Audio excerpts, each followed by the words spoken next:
hazard is any difficult or dangerous driving situation. We've already seen there are all sorts of hazards to watch out for when you're driving. We're going to look at some of the more dangerous hazards, intersections and distractions, and find out what you can do to spot hazards before they turn into trouble. Here's the #1 hazard you can expect to see every time you take to the road. In fact, you can't avoid it. Intersections. 25% of American driving fatalities occur at intersections, and there are about 600,000 injury-producing crashes at intersections each year. That's why, to get through intersections safely, you need to know how to spot hazards and react safely. Let's start with approaching an intersection. First thing to do, check for a traffic signal. If you see a stop sign, you know you're going to stop. Same thing if you see a red or yellow light. But what if the light is green?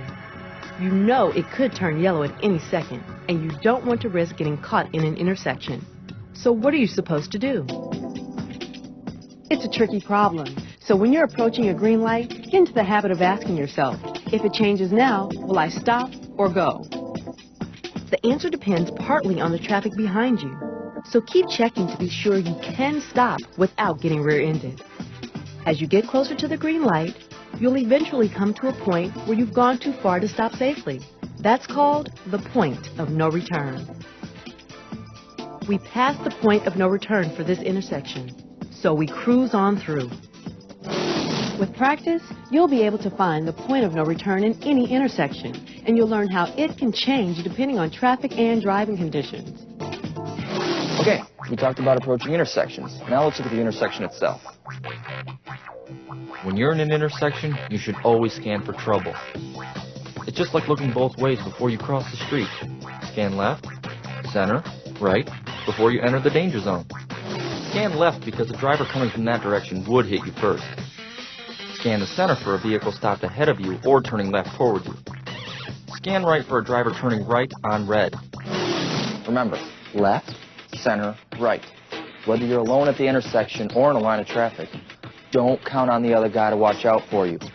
When you're in the danger zone, you need to be in control.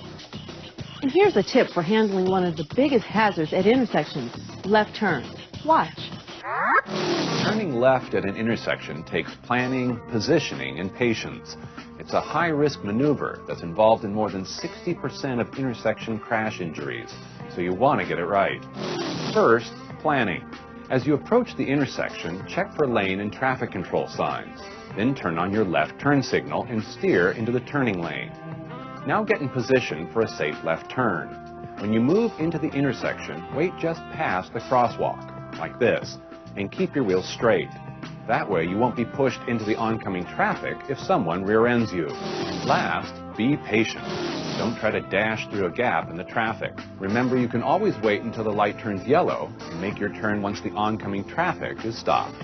And while you're waiting, always check to your left to make sure the street you're turning onto is clear. No pedestrians in the crosswalk, no other vehicles blocking your path.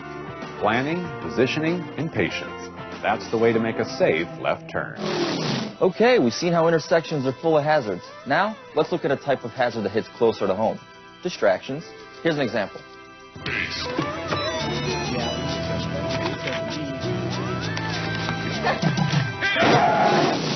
Get the idea?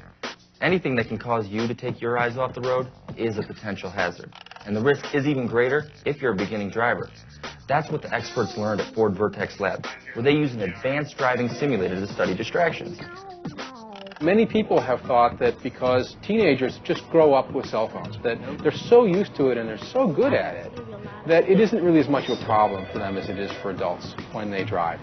And we found from our research that that just isn't true. More than half the time that something dramatic and potentially dangerous happens in front of them in traffic, they don't see it while they're dialing a handheld phone. Bottom line, the tests show that cell phones are a dangerous distraction when you're driving, no matter how much experience you have on the road. And it's not just cell phones. You can be distracted by the CD player, the radio, the food you're eating, even a friend, especially a friend. Studies show that just one passenger doubles your chances of a fatal crash. With 2 or more passengers, the risk is 5 times higher. But remember, you can control these types of hazards. Turn off your cell phone. You can always check for messages later. Don't fiddle with the radio or fumble with a fresh CD. And don't eat food when you're driving. And don't let your passengers distract you. Not even a friend. Because it could be the end of a beautiful friendship. So that leaves us with hazards that can pop up anywhere. And you've already seen there are plenty of them out there. It takes real skill to handle a hazard-filled stretch of road like this one. To start with, you have to maintain a safety zone around your vehicle. That's the space you need to stop or steer away from trouble. In this vehicle, traveling at 30 miles per hour, it takes about 33 feet to stop. Here's the same vehicle traveling at 60 miles per hour. Now it takes nearly 114 feet to stop. In other words, at twice the speed, you need a safety zone almost 4 times larger. Spotting hazards before they pop up in your safety zone takes skill, concentration, and practice. Just watch. When you're behind the wheel, you have to scan the road constantly, moving your eyes every couple of seconds to glance ahead, behind, and side to side.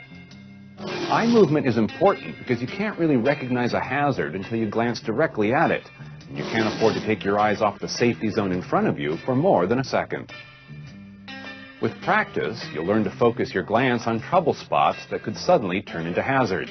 For example, parked cars that might pull away from the curb or open a door, road signs and traffic signals that change the flow of traffic, other drivers maneuvering around you or changing speed, driveways from which a car or truck might come backing out.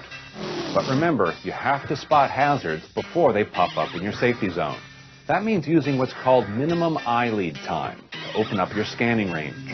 On city streets, you should be scanning 12 to 15 seconds ahead. That's about a city block. We'll have more on this later when we talk about safe following distances. At highway speeds, open it up to 20 or 30 seconds down the road. And whatever your speed, stay alert, because hazards can pop up anywhere. Okay, so let's review. We looked at the skills you need to avoid hazards at intersections. And we looked at the common sense skills you can use to avoid hazardous distractions. Then we saw how scanning skills can help you spot hazards before they turn into real trouble. You can learn more about all these skills at the website and test your hazard recognition know-how with our online quiz. But to develop real-world skills, you need real-world experience. So plan to practice hazard recognition the next time you're on the road. That way, you won't be the one saying, "I never even saw it coming."